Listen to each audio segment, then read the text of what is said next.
కానీ అంబేద్కర్ యూనివర్సిటీ ఒక రకంగా ఈరోజు నేను ఒక రచయితగా కావచ్చు, లేదంటే ఎక్కడైనా నిజానికి తెలుగు నుంచి రచయితల్ని పిలుస్తూ ఉంటారు వేరే వేరే రాష్ట్రాల్లోకి. అలా రాష్ట్రాల్లో అక్కడ మాట్లాడడానికి పిలిచినప్పుడు ముఖ్యంగా ఓల్గా అని తెలుగు రచయిత చాలా ఫేమస్.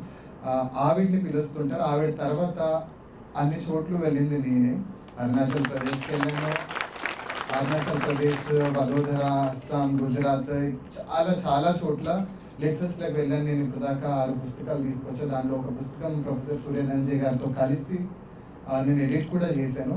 సో ఇది అంబేద్కర్ యూనివర్సిటీ కథ. ఫస్ట్ చదువు నాకు ఏం చేసిందంటే, నన్ను అసలుకి గవర్నమెంట్ జాబ్ కాదు, గవర్నమెంట్ జాబ్ ఉంటే డబ్బులు వస్తాయి, కూర్చొని ఇది చేస్తామేమో, కానీ ఆరామ్సే ఉంటుందేమో లైఫ్, కానీ అసలు మనమేం చేయగలుగుతాము, లేదంటే అసలుకి మన కెపాసిటీ ఏంటి అని తెలుసుకోవడానికి చదువు ఎప్పుడూ ఉపయోగపడుతుందని నేను నమ్ముతాను. సో అంబేద్కర్ యూనివర్సిటీలో చదువుకోవడం, ఆ తర్వాత ఈ సర్టిఫికేట్ మీదనే నేను యూకేలో వెల్ నోటెడ్ యూనివర్సిటీస్కి అప్లై చేస్తే నాకు దాదాపుగా 8 యూనివర్సిటీస్ నుంచి ఆఫర్ వచ్చింది ఎంఏ చదువుకోవడానికి. కానీ పేరెంట్స్ అఫోర్డ్ చేయలేరు.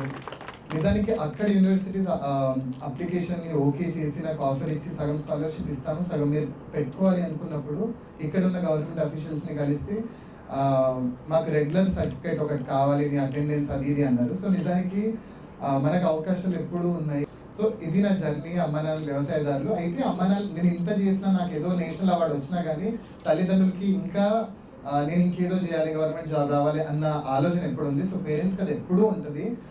ఈరోజు ప్రస్తుతానికి డాక్టర్ శ్రీకృష్ణదేవరాయ బళ్ళారి యూనివర్సిటీలో కర్ణాటకలో నా పోయం ఒకటి ఇంగ్లీష్లో నేను రాసిన ఒక పోయం పోస్ట్ గ్రాడ్యుయేట్స్కి సిలబస్లో ఉంది. ఇక్కడ ఆంధ్ర యూనివర్సిటీలో నేను రాసిన పుస్తకం మొత్తం సిలబస్లో ఉంది. ఇక్కడ తెలంగాణలో నేను రాసిన ఒక పోయం జారేల్ బాటి అనే పోయం సిలబస్లో ఉంది.